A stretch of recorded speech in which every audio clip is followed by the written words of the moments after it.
오늘은 미국의 그 1992년에 있었던 미국의 대통령 선거 얘기로 설교를 좀 시작해 보겠습니다. 왜 한국 사람이 우리나라 대통령 선거가 아니라 미국 선거 얘기를 하냐면요.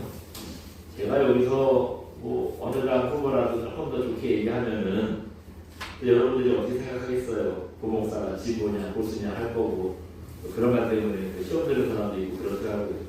정치 얘기는 참 민감해요.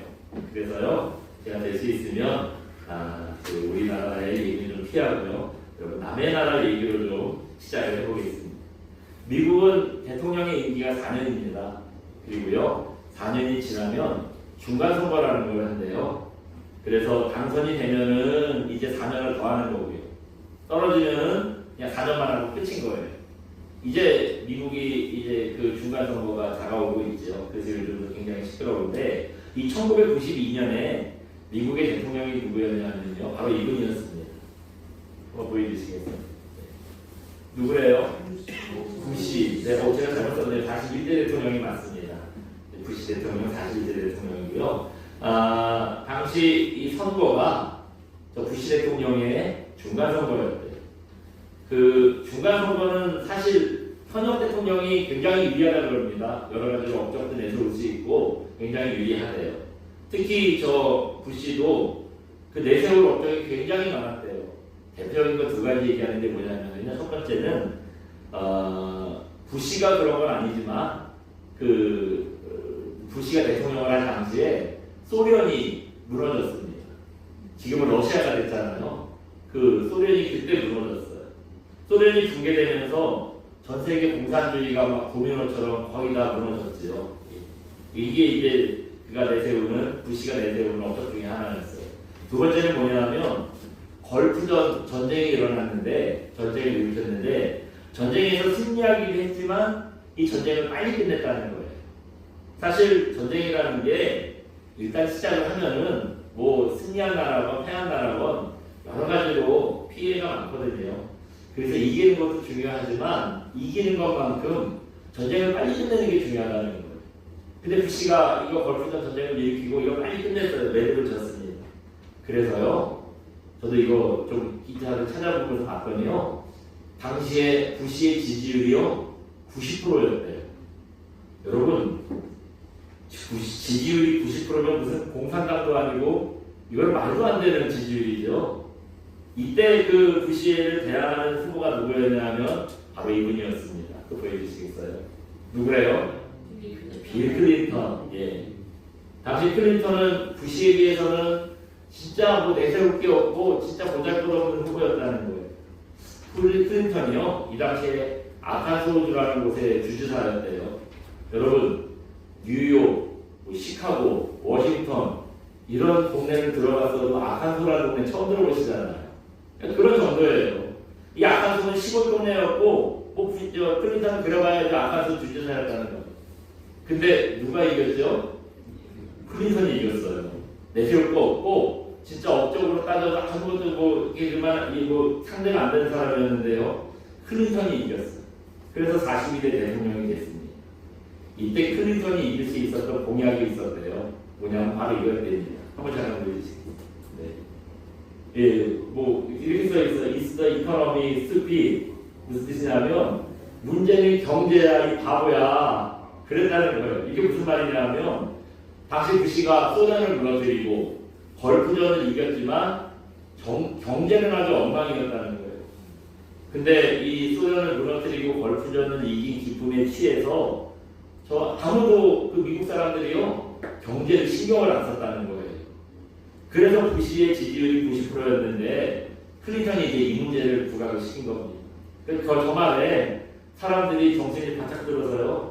야, 부시한테 4년 또 맡기면 미국 경제 거덜나겠구나 해가지고 그렇게 그 지지율이 높았던 부시를 안 찍고 클린턴을 찍었다는 거예요. 여러분, 문제를 정확하게 집어내는 능력은요, 이렇게 우리를 그 발전적으로 살게 하고 새로운 길을 열어주기도 합니다. 오늘 본문도 바로 이런 점을 생각하게 해주고 있어요. 모세가 자기의 문제가 뭔지를 짚어내는 능력이 없었어요. 이게 있었어야 자기가 세계를 열고 하는데요. 자기의 문제를 정확하게 짚어내는 능력이 없었어요. 그래서 하나님께서 하시라고 하는데 모세가 뭐라고 그러니? 내 재주가 레드라서 자기는 이스라엘의 지도자가 될 수 없다는 거예요. 하나님께서 너를 지도자로 세우시고 탈출시키라는데 내 실력으로는 안 된다는 거예요. 그렇게 말하고 있습니다. 그런 모세에게 하나님께서 하시는 말씀이 뭐냐면 네가 하는 게 아니야. 나를 의지해. 내가 도와줄게. 너는 그것만 확인하면 돼. 이런 약속을 주시는 말씀이 오늘 본문이에요. 그래서 우리가 오늘 본문을 통해서 하나님의 일을 어떻게 감당해야 하느냐 이 점에 대해서 잠시 좀 생각을 해보겠습니다. 어느 날 하나님께서 모세를 찾아오셨어요. 그리고 하시는 말씀이 애굽에 400년째 노예로 잡혀있는 이스라엘 민족들 네가 데리고 나와 탈출시켜 이런 말씀을 하시는 겁니다. 뭐 그게 자기가 생각할 때는 말도 안 되는 얘기예요. 누가 생각해도 말도 안 되는 얘기죠. 모세가 뭐 나라를 갖고 있는 것도 아니고 자기를 따르는 군인들이 있는 것도 아니고 그냥 혼자예요.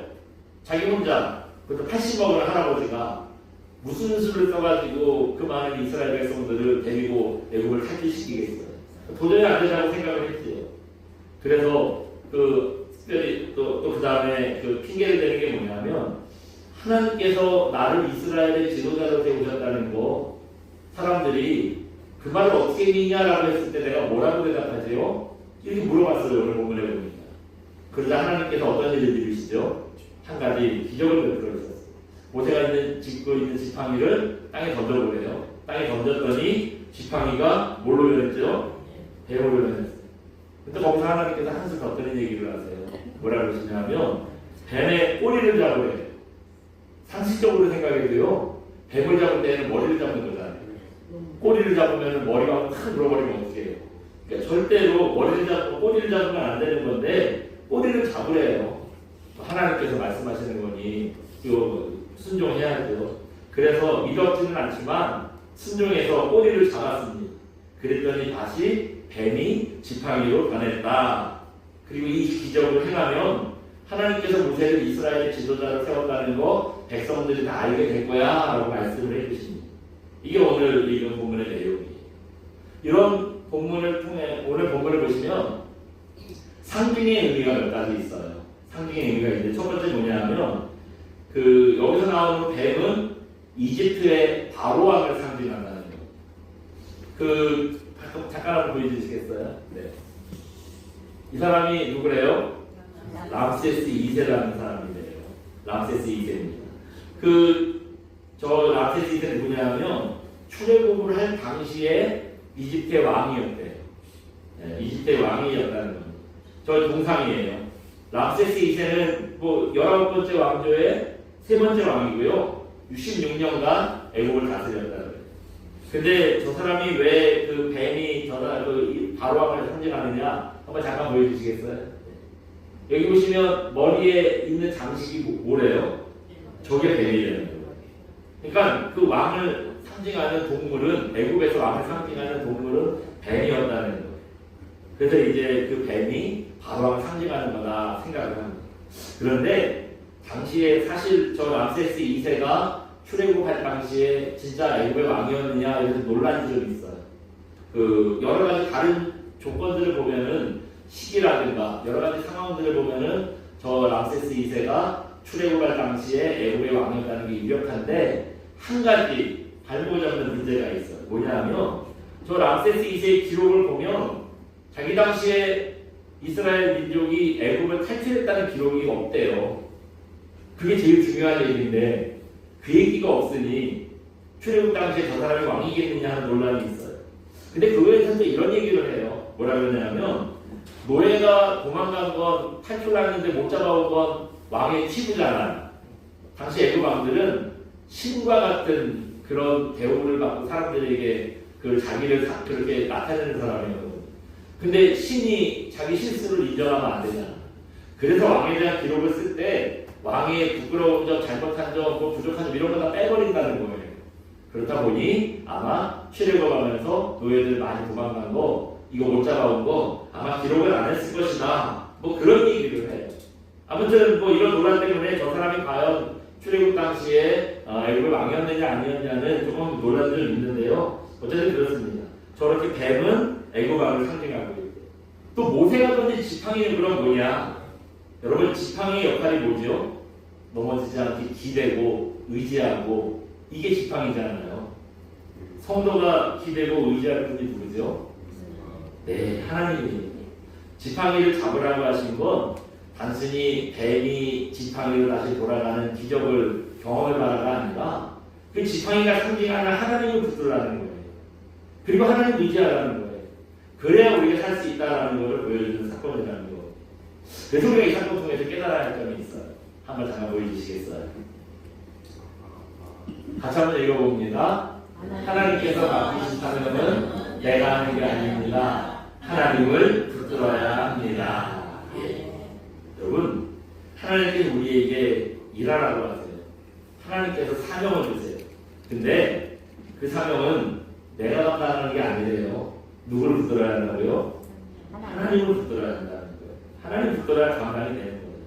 우리 오늘 본문 2절 말씀 한번 읽어볼까요? 4장 2절 함께 봅니다. 시작. 여호와께서 그에게 이르시되 내 손에 있는 것이 무엇이냐 그가 알기를 지팡이니이다. 아멘.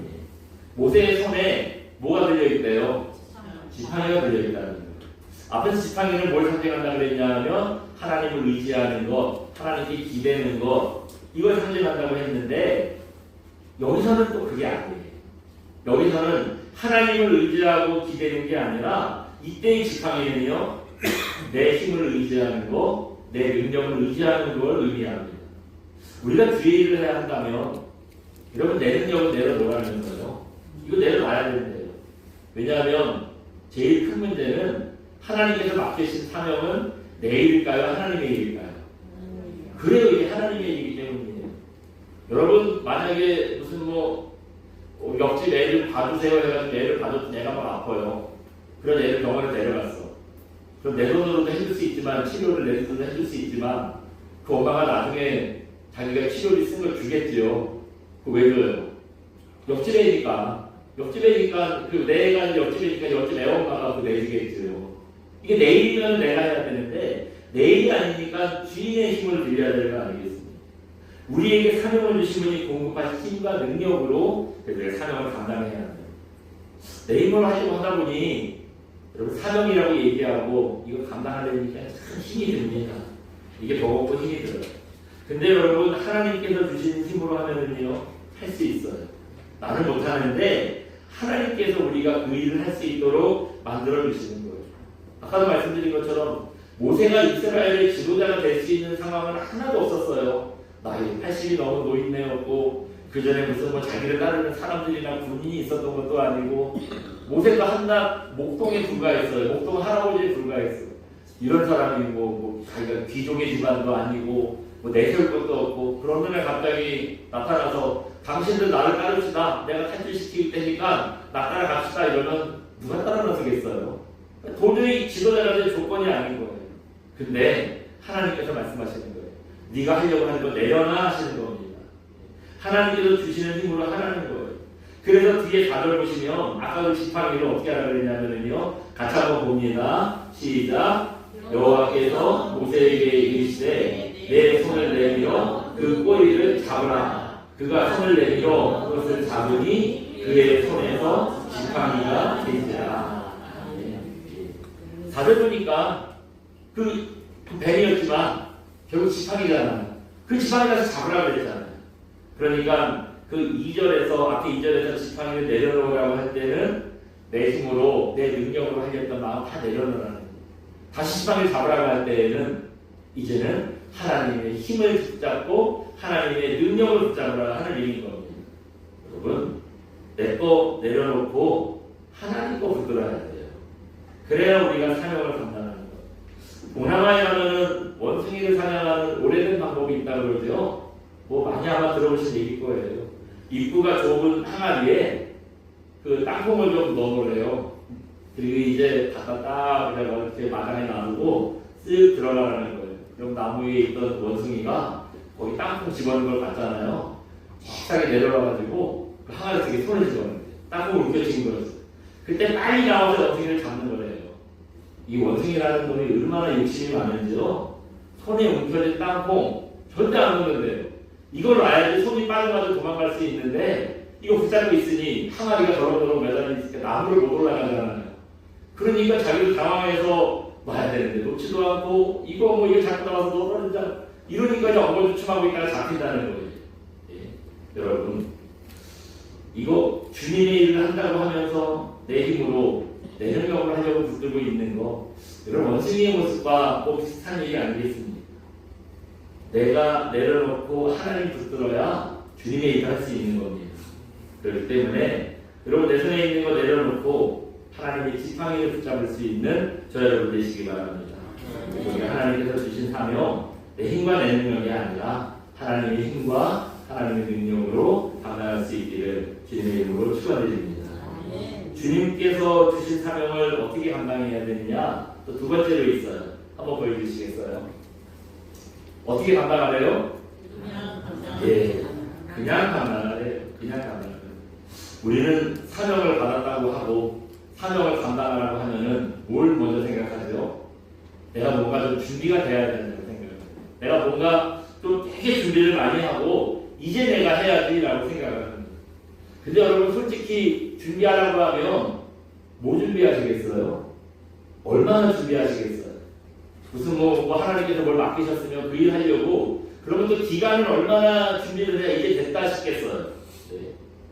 오늘 본문은 아닌데요. 우리 10절 말씀 한번 읽어볼까요? 뒤에 10절을 같이 한번 봅니다. 시작. 모세가 여호와께 아뢰되 오 주여 나는 본래 말을 잘하지 못하는 자이니이다. 주께서 주의 종에게 명령하신 후에도 역시 그러하니 나는 입이 뻣뻣하고 혀가 둔한 자이니이다. 아멘.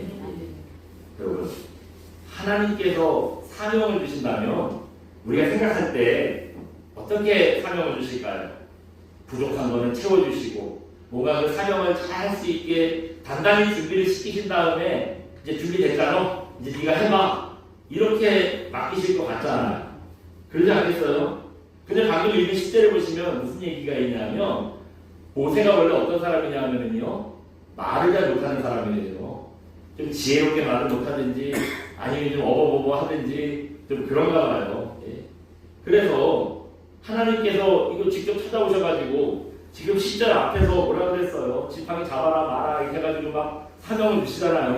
예? 사명을 주셨으면은 그 다음에는 말도 듣는 거 다 고쳐주시고 능력도 막 배워주시고 완벽하게 준비를 시키신 다음에 이제 이게 등덤이실 것 같잖아요. 아무것도 안 주시고 한번 가봐라고 하면 하나님 너무 하신다고 우리가 당장 이런 말 나올 것 같잖아요. 그런데 하나님께서 뭐라고 하세요? 방금 읽은 10절에 보시면 이 뒤에 한번 볼까요? 10절에 보시면 주께서 셋째 줄 보면은 같이 한번 다시 읽어봅니다. 주께서 주의 종에게 명령하신 후에도 역시 그러하니 여기까지만 봅니다. 주께서 사명을 감당하라고 명령하신 후에 그 다음에 어떻게 변했대요? 변한 게 하나도 없어요. 역시 그러하대요. 여전히 입이 뻣뻣하고 혀가 둔하대요. 그러니까 아무도 준비가 안 된 거예요. 우리가 생각할 때는 사명 주시면 막 완벽하게 다 뭐 준비시켜주시고 막 능력도 막 배로 부어주시고 이래가지고 이제 득점이라고 한번 해봐라고 하실 것 같은데 사명은 앞에서 10장에서 받았더니 그 4장 앞에서 받았잖아요. 사명을 받았는데 여전히 그러하니 그렇게 얘기하고 있어요. 예. 입이 뻗어서 둔하대요. 하나님께서 사명을 주셨는데도요 아무것도 변하는 게 없어. 아직도 자기 말도 잘 못하고 뭐 어버버버하고 사람들 앞에 서면 막 이게 막 얼굴이 빨개지고 뭐 당황해가지고 뭘 얘기해야 될지 모르고 막 이렇다는 거예요. 그렇다고 하나님께서 아이고 준비가 덜 됐네 우리 다음에 하자 이러지 않으셨잖아요. 그냥 가라는 거예요. 그냥 가래요. 그냥 가면 네가 말도 듣고 부족해도 말이 필요 없게 행동으로 보여주신대잖아요. 사람들 앞에서 지팡이 내려놔 그 다음 밴드를 다시 치고 이걸 해가지고 행동으로 보여주신다고 하잖아요. 말 필요 없게 만들어주신다는 거예요. 여러분 우리가 하나님께서 제 사명을 감당하는 방법이 바로 이런 거라는 거예요. 사명 받으면요 좀 준비가 안 된 것 같아도 그냥 가는 거예요. 망설이지 말고 가는 겁니다.